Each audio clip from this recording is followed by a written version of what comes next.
Welcome back, movie lovers! I'm Josh. I'm Chris. And with our powers combined, we are Garner Brothers Movie Lovers.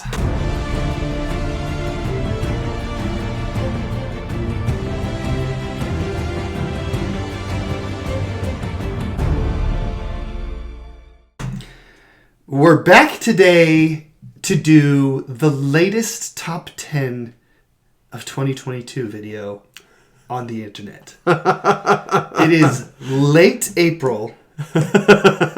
We're almost halfway through the year. We're a couple months shy of halfway through the year, and we're going to do a top 10 of last year. This is the video that our fans have been knocking down the doors trying to get out of us for a long time. They've just so many people asking us, when are you ever going to get around to that?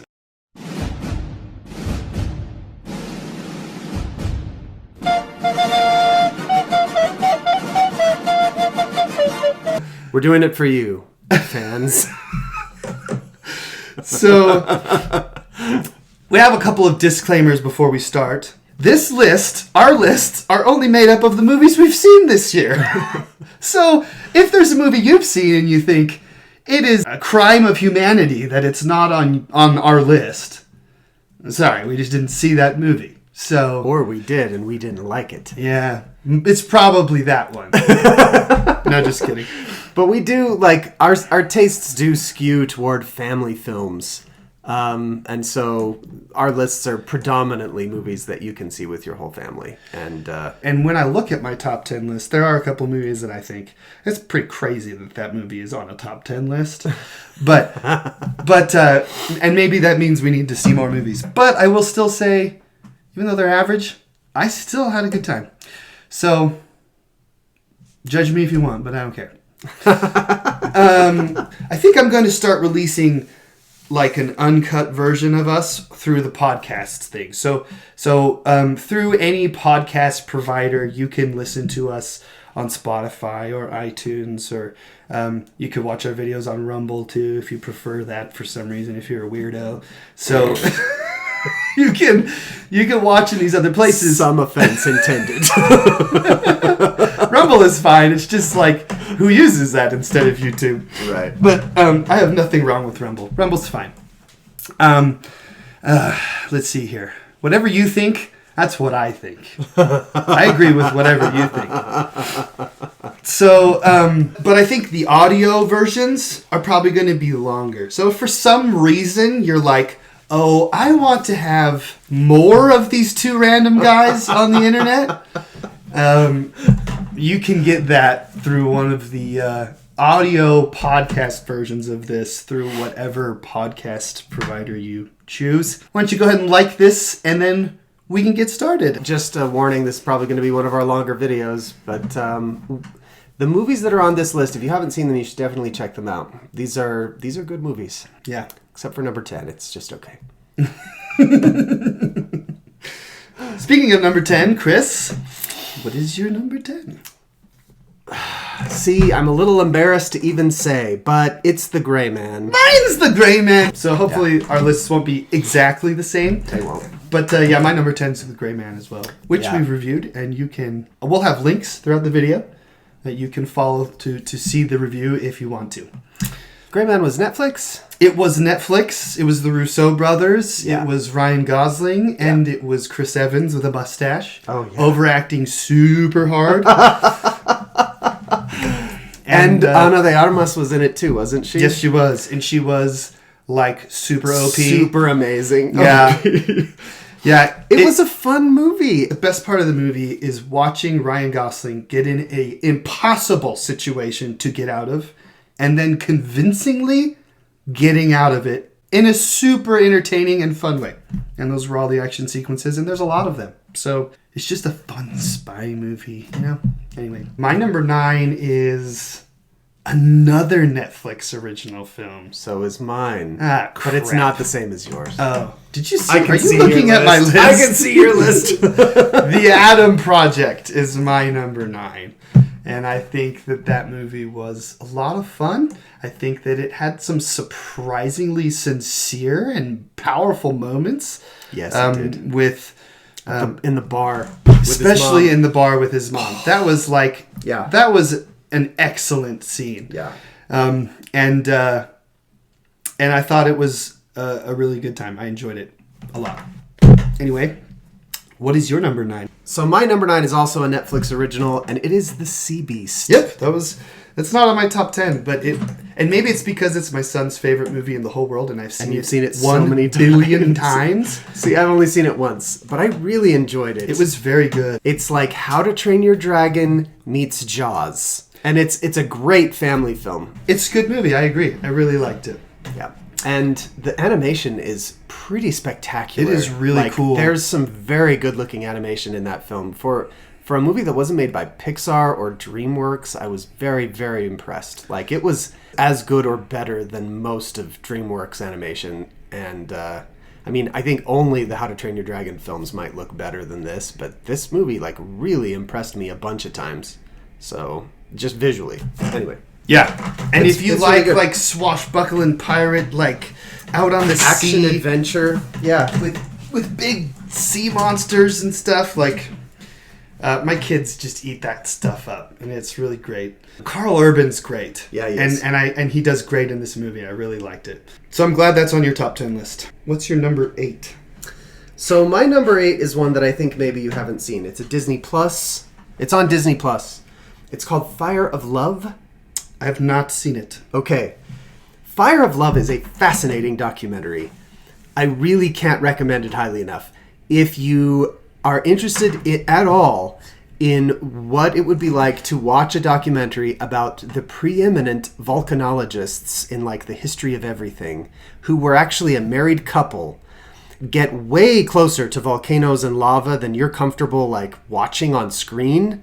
Like, the footage in this is incredible. Really? They are like, their shoes are melting in lava. There's like incredible footage of them at volcanoes, and it talks about just like what kind of an impact their research has had on what we understand about volcanoes. And it's a spectacular film, super interesting, tons of just incredible footage that you watch just shaking your head like, these guys are crazy. And the end is, I mean, they give it away at the beginning, but they died at a volcano. So, like, this is a couple who dedicated their lives to the study of something that killed them. Holy crap. And it's awesome. It's an incredible documentary. It was nominated for Academy Award for Best Documentary. I think it should have won. It's really, really good. Wow. What's your number 8? My number 8 is an Apple original. Okay. Film. It's the movie Spirited. Okay. A Christmas movie that is pretty fantastic with Will Ferrell. It really is. And Ryan Reynolds, with a twist on the Christmas Carol story that veers away from that classic story in a way that isn't, just banging on that same story again. Yeah. And good music, wonderful story. Spectacular dance choreography. It's a great time. Yep. My number 7, Black Panther Wakanda Forever. Very good. We reviewed that one as well, so you can go ahead and look at that. It's not a fun Marvel movie. It's got a lot of really heavy stuff, but there was some pretty impressive acting in this movie. There was, it's one of the only Marvel movies that doesn't suck. From Phase 4, it is a real standout in that crowd. My number 7 is a quiet little movie, and it's a remake of an older film. It's called Mrs. Harris Goes to Paris. I have seen things for this movie. It's just delightful. It's just the story of a really nice woman, and wherever she goes, she's just nice to people. The world gets better.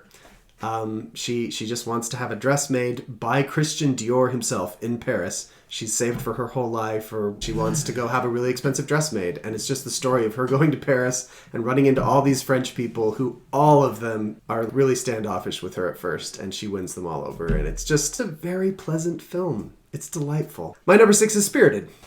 Ah, very good. Yeah. On to your number 6. My number 6 is The Batman. It is pretty dang good. And Robert Pattinson is Batman. And I don't know. I don't feel like I have much to say about this movie. You don't have to say a whole lot more. We've already reviewed it. Lots Check out the review if you too. want. Colin Farrell is he's not Colin Farrell No. in this movie. What a year he had last year. What an incredible year he Yeah. had. It's not the same Colin Farrell that we used to watch in movies. Yeah, I mean, I that's think true. he's way better. His acting, I mean, the films he's in now just give him a chance, I think, to do some serious acting. And he had a great Good. year. Yeah, good. Good for Hollywood and the rest of us. My number 5 is Devotion. Mine too. Oh, okay. Devotion is the movie nobody saw about pilots that came out in 2022. Everybody saw the other one. But Devotion is the true story of the first black naval aviator. It's a cool story, and it's an important story, and I think it's very instructive, not just about themes of racism, but also like white savior complex and some other things. But like it's very well done, very well acted. It was thought-provoking, and it's the kind of movie that's historically significant. You ought to see it. If you like true stories, you definitely should see it. But it's too bad that this one went through theaters so unheralded because it's quite good. Yeah, I feel like last year there was still some trepidation about movie-going experiences. I feel like it's completely gone now. I feel like with 2023, movies are back in a big way. Yeah. But yeah, Devotion kind of slipped through the cracks, unfortunately. Okay, number 4 is the movie Till. Till tells the story of the brutal lynching and murder of I want to say he was a 13-year-old boy named Emmett Till. It happened back in, I want to say, the 50s in Mississippi. He wasn't from Mississippi. He was from Pennsylvania or something and was down visiting cousins. The movie is less about him and more about his mother. So when I say it's about his brutal murder and lynching, they don't actually show that. You know that it happens, and the whole rest of the movie is the aftermath of that. It is a gut-wrenching film to watch. I will just warn you, it's very hard to watch. It is an incredible film, though. It's extremely well acted, and Danielle Deadwyler, who plays his mother, who's really the main character of the film, is the best actress I've seen in years. I have not seen a performance like that.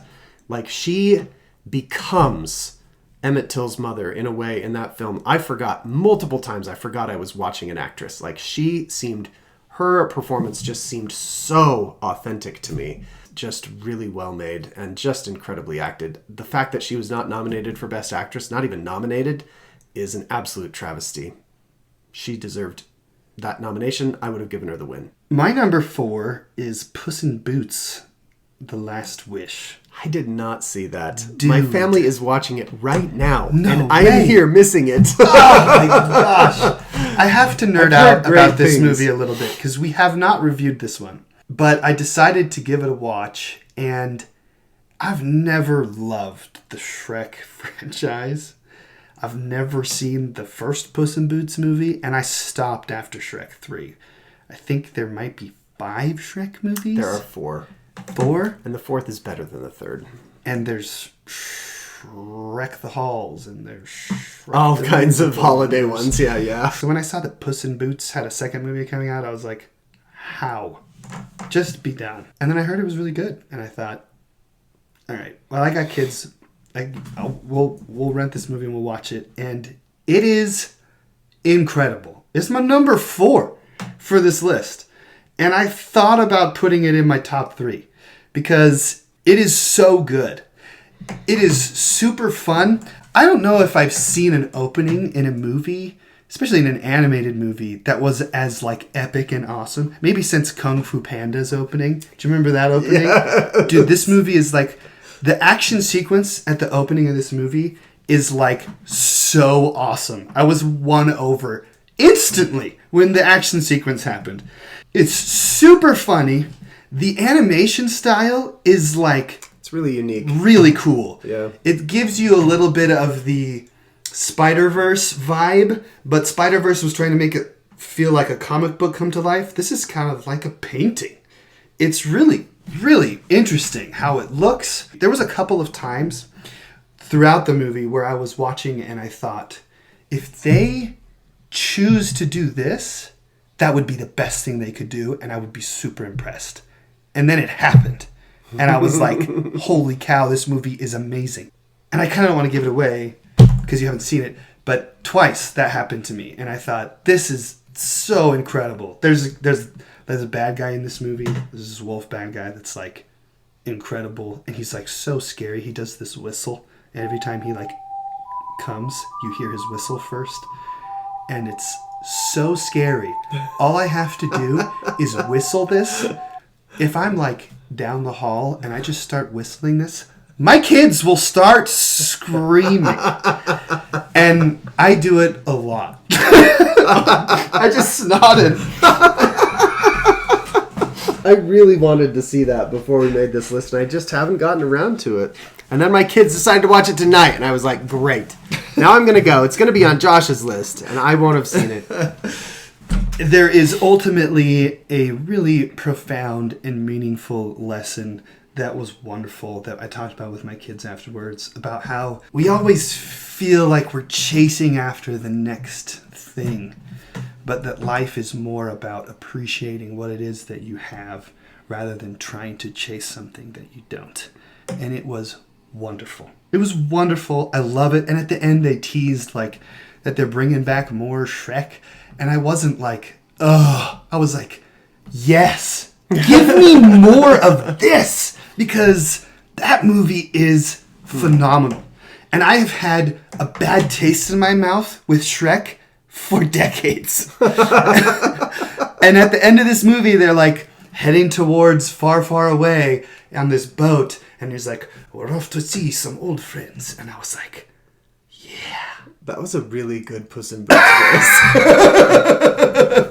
I was like, yeah, let's go. Let's do more of this. And I'm looking forward to whatever the next Shrek thing is, which is... What? But, yeah, I love it. All right, so my 3 is See How They Run. Same. Okay. I think our top 3 might be the same. Dang it. But that's okay. But yeah, See How They Run. Really great play on the murder mystery genre. Yeah, super funny. More of a comedy than a murder mystery. I mean, it is a murder mystery, but it's very funny. Yeah. And so much better than Glass Onion. Yeah, Glass Onion. If you were thinking, oh, they haven't seen Glass Onion, and that's why it's not on their top 10. No, we saw that. We saw Glass Onion with the intent of loving it and then recording a review immediately after and gushing. Because we love Knives Out. Yeah, we do. But Glass Onion, we saw, and it's bad.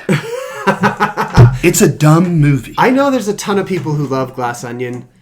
I will fight you to the death. It is not a good story. It's not well made. So, if you're on YouTube and you're a boxer, Chris will box you to the That's death right. We will over box the movie right Glass now. Onion. No, we will duke it out in the comments. I will explain to you why you are wrong about Glass Onion if you like that movie. But so, like, I love See How They Run. I love it. It is so good. It's so funny. It's one of those movies I think I'm going to want to watch dozens of times throughout the rest of my life. It's going to have incredible rewatchability. And introduce it to everyone who's never heard of it, because tons of people haven't heard of it. But every time somebody's like, what movie have you seen that's good? I'm like, have you seen See How They Run? And they're like, no. And I'm like, well, go see that. We reviewed that as well. You can follow the link to watch that. Yeah. It's a really good time, and you should go see it for sure. Agreed. It's probably not everyone's type of movie. You kind of have to appreciate British humor. Yeah. There's going to be a lot of dry humor. It depends on your comedy preferences. Yeah. If dry humor doesn't land with you, and there's a lot of quick wit and that's one reason why it will have really good rewatchability, is because I'm sure there's things that were hilarious that I didn't pick up on. Right. That when I rewatch it, I'll be like, oh my gosh, that's hysterical. That's a joke that they intentionally put into the movie that I missed. And if that kind of thing just doesn't work with you, then this won't be one that you'll enjoy. But I really, really enjoyed it as well. Fantastic. You should definitely check it out. Alrighty, what's your number 2? 13 Lives. 13 Lives, my number 2 as well. Amazon original about those 13 boys and their coach that got long ago stuck in Thailand. that Yeah, we it came saw out that. a long time ago. It feels like it's been a year and a half. Because it has. Yes.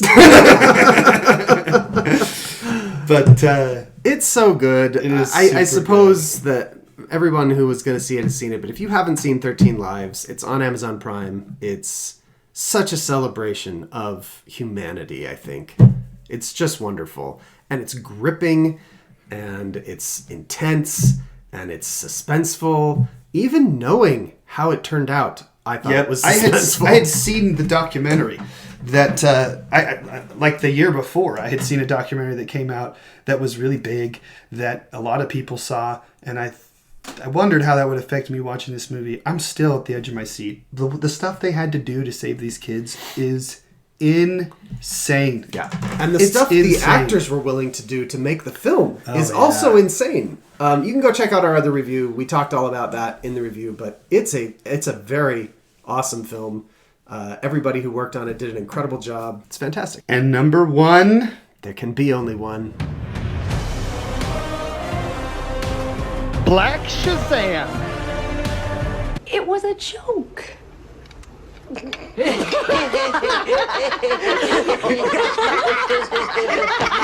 Top Gun Maverick. Yep. Dude, I showed this to Callie. She'd not seen it like 2 nights ago. Really? And it's the first time I've seen it outside of the theaters. Okay. I think I saw it twice in theaters. So did I. But I had not seen it just on my couch. And it is so good. The movie is so amazing. It really is. And when you're sitting down and watching a movie on your couch and your phone is there, we're very disrespectful to movies these days.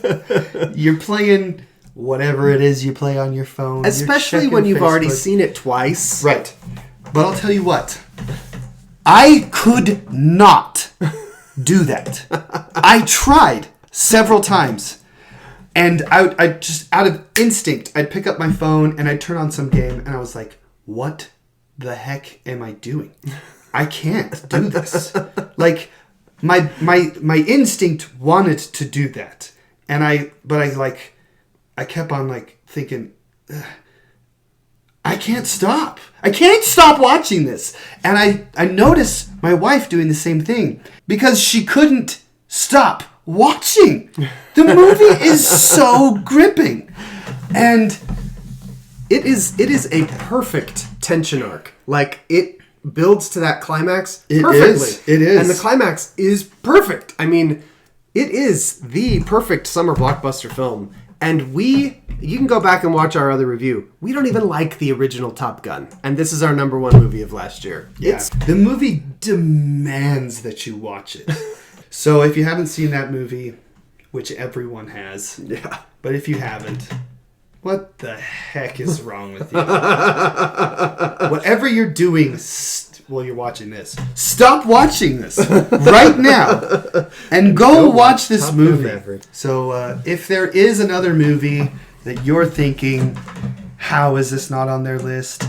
It would be on our list, but we just didn't see it. And we really wanted to, and we agree with you. It's really good. Unless it's Glass Onion. Unless it's Glass Onion. If it's Glass Onion, you're wrong. Well, thanks for watching, everyone. We'll catch you next time.